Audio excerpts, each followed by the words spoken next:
ہم سب جانتے ہیں کہ کہانیاں سننا تو سب کو بہت پسند ہوتا ہے۔ اگر آپ کو بھی ہماری کہانیاں پسند ہیں تو ہمارے چینل کو لائک کریں اور سبسکرائب کر دیں۔ بیل نوٹیفیکیشن کو بھی آن کر دیں تاکہ ہماری مزیدار کہانیاں آپ کو بر وقت ملتی رہیں۔ تو چلیے شروع کرتے ہیں آج کی کہانی۔ ایک دفعہ کا ذکر ہے کہ کسی ملک میں ایک نہایت شریر مگر بہت رحم دل شہزادہ رہتا تھا۔ مہر نامی یہ شہزادہ اپنے والدین کی اکلوتی اولاد تھا۔ ایک دن شہزادہ اپنے محل کی بالکنی میں بیٹھا تیر کمان سے پرندوں کا شکار کر رہا تھا کہ اسے وہاں سے ایک بڑھیا گزرتی ہوئی نظر آئی۔ بڑھیا نے اپنے ہاتھ میں لکڑی کی ایک بالٹی اٹھا رکھی تھی اور اس میں پانی بھرا ہوا تھا۔ کیونکہ شہزادہ شرارتی تھا اس لیے اس نے ایک شرارت کی۔ اس نے ایک تیر کا نشانہ بالٹی پر دے مارا۔ تیر سے بالٹی میں سوراخ ہو گیا جس کی وجہ سے پانی بہہ نکلا۔ بیچاری بڑھیا نے یہ دیکھا تو رونا شروع کر دیا۔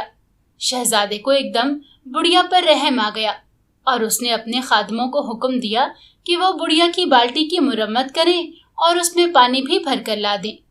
یہی نہیں بلکہ اس نے شاہی بگی بھی نکلوائی اور خود بڑھیا کو اس کے گھر تک چھوڑنے کے لیے بھی گیا۔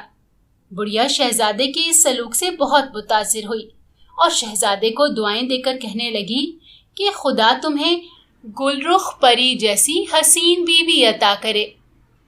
گل رخ کا نام سنتے ہی شہزادے نے اس کے بارے میں پوچھنا شروع کر دیا۔ شہزادے کو بڑھیا نے بتایا کہ وہاں سے بہت دور ملک یمن کے قریب سنگترے کے درختوں کا ایک جنگل ہے۔ اس جنگل میں ایک درخت باقی سب درختوں سے بڑا نظر آتا ہے اور اس پر لگے ہوئے سنگتروں میں انڈے کے برابر ایک چھوٹا سنگترا بھی ہے جس میں سے سنہری شعاعیں نکلتی ہیں۔ گل رخ پری اس سنگترے میں بند ہے مگر اس سنگترے کو لانا نہایت مشکل کام ہے۔ بڑھیا کی باتیں سننے کے بعد تو شہزادہ بہت بے چین ہو گیا اور اس نے طے کر لیا کہ وہ ہر صورت میں گل رخ پری کو حاصل کرے گا۔ اس نے اپنے محل میں پہنچتے ہی اپنے سب سے زیادہ تیز رفتار گھوڑے کو تیار کیا، کچھ سامان لیا اور چھپ کر محل سے نکل گیا۔ شہزادے کو جب سفر کرتے پورے 10 دن اور 10 راتیں گزر گئیں، راستے میں اسے کئی مشکل مقامات سے بھی گزرنا پڑا۔ آخر 11ویں دن اسے شمال کی جانب ایک سنگترے کے درختوں کا بہت بڑا سا جنگل نظر آ گیا۔ شہزادہ جنگل میں سفر کرتا رہا۔ سفر کے دوران جب اسے باغ میں ایک سب سے بڑا اور بہت خوبصورت سا درخت نظر آیا تو اسے یقین ہو گیا کہ یہی وہ درخت ہے جس کے متعلق اس بڑھیا نے اسے بتایا تھا۔ اب شہزادے نے اپنے گھوڑے کو ایک قریبی درخت کے ساتھ باندھا اور خود بڑے سے درخت پر چڑھنا شروع کر دیا۔ اچانک اسے سنگتروں کے درمیان سے ایک چمکتی ہوئی چیز نظر آنے لگی۔ جب وہ اس شاخ کے قریب پہنچا تو اسے پتا چلا کہ یہ وہی سنگترا ہے جس کی تلاش میں وہ آیا ہے، کیونکہ یہ سنگترا دوسرے سنگتروں کی نسبت چھوٹا سا تھا اور اس میں سے سنہری رنگ کی شعاعیں نکل رہی تھی۔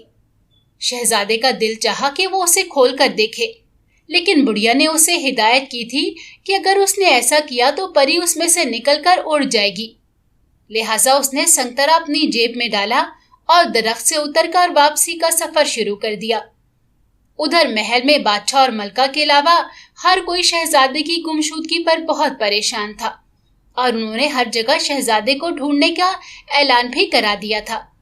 جب کئی روز بعد شہزادہ واپس آیا تو ان کی جان میں جان آئی۔ شہزادے نے محل میں پہنچتے ہی بادشاہ کو اور ملکہ کو سارا قصہ سنا دیا اور انہیں سنگترے کے متعلق بھی بتا دیا۔ جب سنگترے کو کھولا گیا تو اس میں سے ایک سنہری روشنی نکلی اور ساتھ ہی ایک خوبصورت پری بھی نمودار ہو گئی۔ سب لوگ اتنی حسین پری کو دیکھ کر بہت خوش ہوئے۔ چند روز کے اندر ہی دونوں کی شادی کر دی گئی۔ اتفاق سے اسی ملک میں ایک جادوگرنی بھی رہتی تھی جو گل رخ سے بہت جلتی تھی۔ دراصل وہ خود شہزادے سے شادی کی خواہش مند تھی مگر اپنی خواہش پوری نہ کر سکی تھی۔ چنانچہ جادوگرنی نے فیصلہ کیا کہ وہ شہزادے کو ہر صورت میں حاصل کرے گی۔ اس مقصد کے لیے اس نے اپنا روپ بدلا اور گل رخ پری کی شکل اختیار کر لی۔ اب وہ اس موقع کی تلاش میں رہنے لگی کہ کب گلرخ اس کے ہاتھ لگے اور وہ اسے ہمیشہ کی نیند سلا کر خود شہزادی بن جائے۔ ایک روز شہزادہ اور گلرخ محل کے پچھلے والے حصے میں ایک جھیل کی سیر کر رہے تھے۔ جب وہ وہاں آرام کرنے کے لیے بیٹھے تو شہزادے کو نیند آ گئی اور وہ سو گیا۔ اسی موقع سے فائدہ اٹھاتے ہوئے اس جادوگرنی نے، جو کہ طاق میں بیٹھی رہتی تھی، گلرخ کے پاس پہنچی اور اسے اپنے پاس بلا کر کہنے لگی کہ ہم دونوں کی شکلوں میں کس قدر مشابہت ہے۔ آؤ جھیل کے اس پانی میں اپنا عکس دیکھیں کہ ہم دونوں میں سے زیادہ خوبصورت کون ہے۔ گلرخ چونکہ سیدھی سادی سی تھی، وہ جادوگرنی کی باتوں میں آ گئی اور اس کے ساتھ چل پڑی۔ جھیل کے کنارے پر جب پانی میں انہوں نے اپنا عکس دیکھا تو گلرخ جادوگرنی سے زیادہ خوبصورت نظر آئی۔ اب جادوگرنی نے کہا کہ اگر میں تمہارے کپڑے اور زیورات اور تم میرے کپڑے پہن لو تو میں تم سے زیادہ خوبصورت نظر آؤں گی۔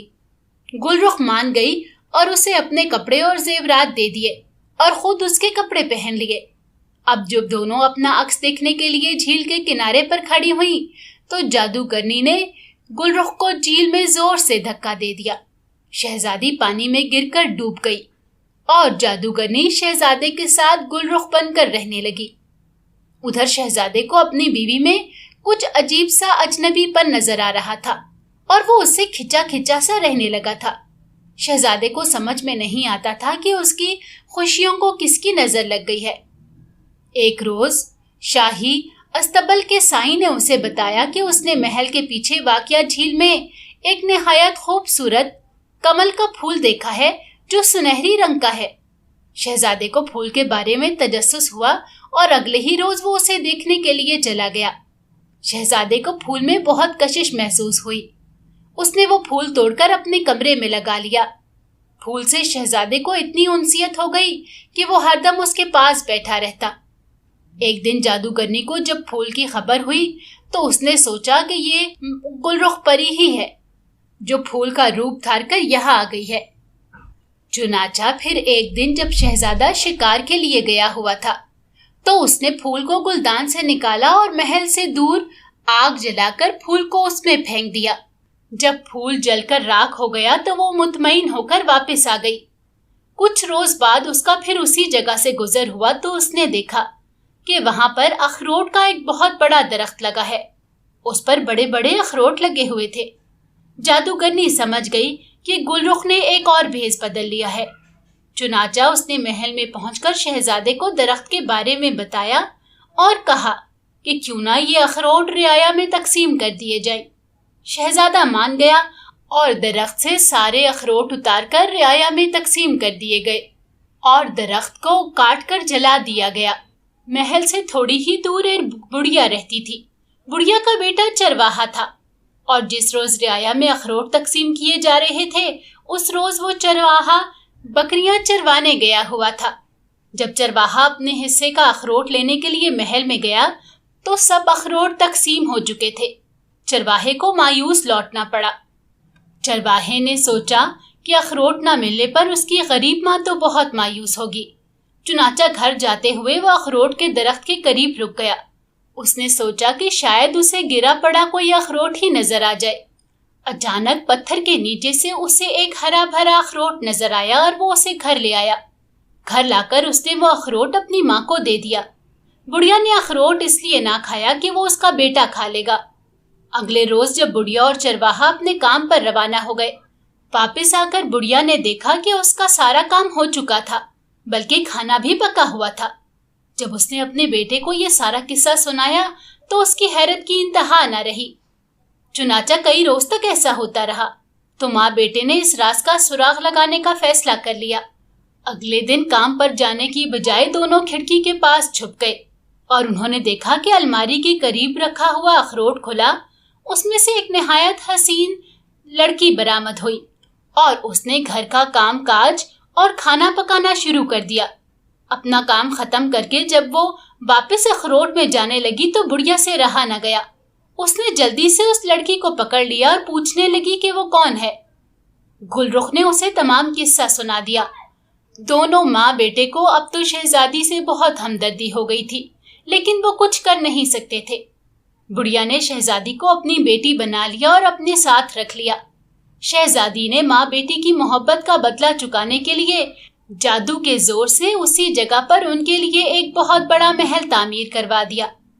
ادھر شہزادے کے ایک ملازم نے جب اس پراسرار محل کے بارے میں شہزادے کو بتایا تو شہزادہ اسے دیکھنے کے لیے چلا آیا۔ شہزادے نے اپنے ملازم کو محل سے باہر کھڑا کیا اور خود اندر جا کر جائزہ لینے لگا۔ جب وہ محل کے ہال میں پہنچا تو اس نے تخت پر بیٹھی خوبصورت سی لڑکی کو دیکھا اور اسے پہچان لیا۔ قریب جا کر اس نے دیکھا تو اس کی حیرت کی انتہا نہ رہی کہ تخت پر پری بیٹھی تھی۔ اس نے شہزادے کو سارا ماجرا سنا دیا۔ جب شہزادے کو اصل بات کا علم ہوا تو اس نے جادوگرنی کو زندہ جلا دیا اور شہزادی کو اپنے ساتھ واپس محل میں لے آیا اور دونوں۔ اگر آپ کو ہماری کہانی اچھی لگی ہے تو ہماری ویڈیو کو لائک کریں اور ہمارے چینل کو سبسکرائب کریں اور کامنٹ سیکشن میں اپنی قیمتی رائے کا اظہار کرنا نہ بھولیں۔